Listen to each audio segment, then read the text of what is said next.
1. Which principle of adult learning is most critical when teaching CHFI students to analyze volatile memory data? A. Passive memorization. B. Self-directed learning. C. Repetition of content.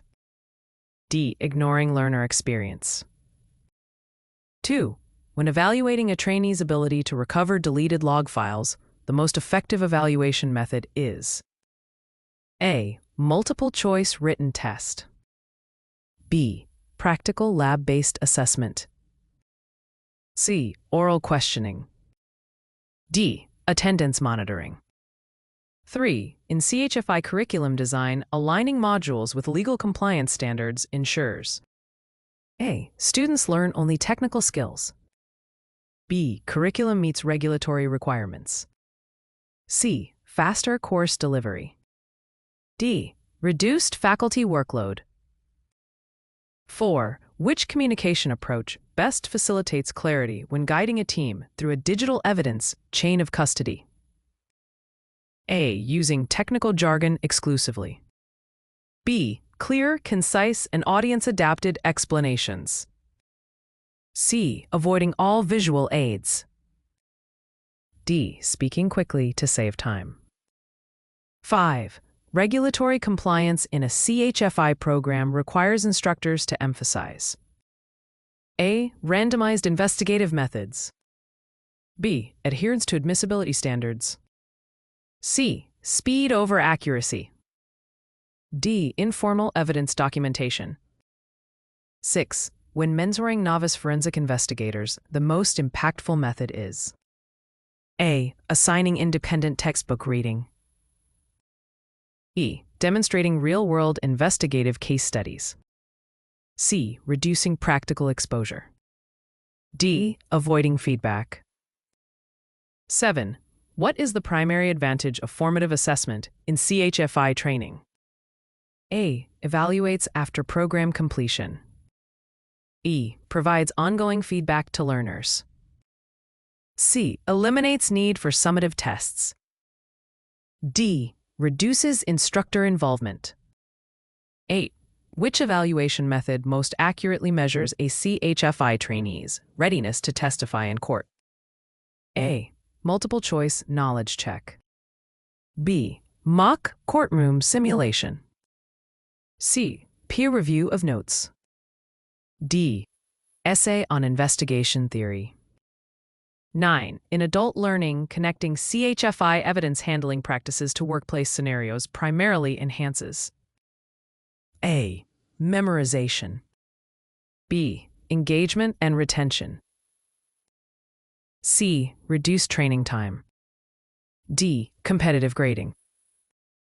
10. Effective CHFI curriculum development requires regular updates due to A. Static forensic standards. B. Evolving cybercrime tactics and regulations. C. Instructor preferences. D. Unchanging technologies. 11. When instructing on hashing algorithms in CHFI, the best method is A. Reading definitions aloud. B. Hands-on demonstrations of file verification. C. Ignoring practical application. D. Showing unrelated statistics. 12. A summative assessment for CHFI students should focus on A. Group participation. E. Practical forensic case resolution. C. Attendance. D. Memorization of textbook definitions. 13. The best mentoring approach for building confidence in new investigators is withholding feedback until final exams. B. Structured guidance with progressive autonomy. C. Ignoring mistakes. D. Relying only on peer feedback. 14. Which principle of adult learning supports integrating prior IT experience into CHFI investigations? A. Learners lack valuable prior knowledge. B. Experience should shape current learning. C. Prior knowledge should be ignored. D. Learning is disconnected from past practice. 15. Which evaluation tool best measures ethical decision-making in CHFI? A. Technical quiz. B. Scenario-based case study. C. Lecture recap. D. Open book test. 16. During communication of investigative results, forensic investigators must prioritize A.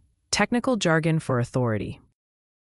B. Clear, understandable reporting for non-technical audiences.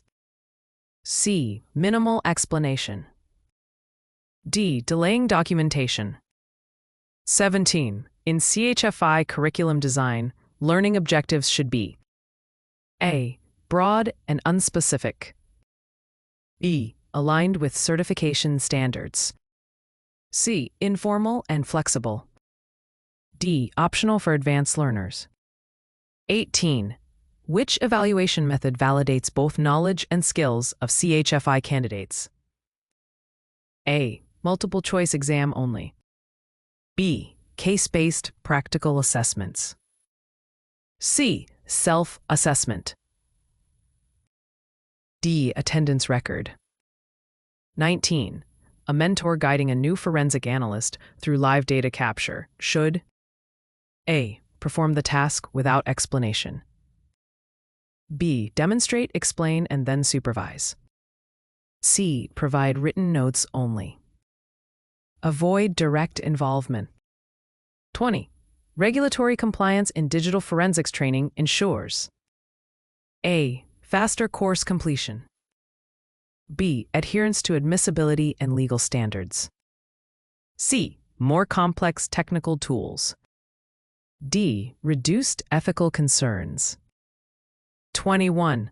Which communication strategy fosters collaboration during incident response training? A. One-way lectures. B. Interactive discussions and feedback loops. C. Rigid silence. D. Reading policy manuals only. 22. The most reliable evaluation method for CHFI student log analysis skills is A. Peer evaluation. B. Instructor-observed lab exercise. C. Open-ended discussion. D. Self-report survey. 23. In adult learning, applying CHFI concepts to real cases supports A. Immediate workplace transfer skills. B. Passive content absorption. C. Isolated knowledge. D. Memorization only. 24. Curriculum development for CHFI requires inclusion of A. Historical forensics only. B. Current cyber law and regulatory frameworks. C. Only voluntary topics. D. Randomized modules. 25. Effective mentoring in forensics emphasizes A. Corrective feedback and role modeling. B. Withholding critique. C. Prioritizing speed over quality. Avoiding real cases. 26. Which adult learning principle is most relevant when trainees bring diverse IT experience to CHFI training? A. Homogenized instruction. B. Recognition of varied prior knowledge. C. Ignoring backgrounds. D. Standardized rote teaching. 27. Summative evaluation of CHFI skills should measure A. Professional readiness in case investigation. B. Attendance consistency. C. Note-taking ability. D. Memorization accuracy. 28. The most important regulatory compliance consideration in forensics is A. Following personal preferences. B. Ensuring evidence is legally admissible. C. Ignoring chain of custody. D. Prioritizing shortcuts. 29. The best mentoring style for adult forensic trainees is a directive without autonomy. B. Collaborative and supportive. C. Passive and hands-off. D. Dismissive of mistakes. 30. Which evaluation method best measures a CHFI trainee's ability to preserve evidence integrity? A. Written essay. B. Practical demonstration of chain of custody. C. Oral discussion. D. Attendance tracking. 31. In communication of forensic findings, accuracy is supported by A. Ambiguous terminology. B. Clear, concise, and documented reports. C. Vague summaries. D. Reliance on memory. 32. Effective CHFI curriculum design balances A. Theory and hands-on practice. B. Only theory-based modules. C. Minimal assessment. D. Instructor preferences alone. 33. Which adult learning strategy is best when teaching forensic acquisition tools? A. Passive video watching. B. Hands-on experiential learning. C. Repeated textbook reading. D. Ignoring feedback. 34. In CHFI evaluation, authenticity of assessment tasks means A. Simulating real-world forensic tasks. E. Providing generic quizzes only. C. Ignoring applied skills. D. Focusing on unrelated case studies. 35. Mentorship effectiveness in forensic teams increases with A. Structured feedback and ongoing support. B. No feedback. C. Occasional communication only. D. Avoiding shared responsibility.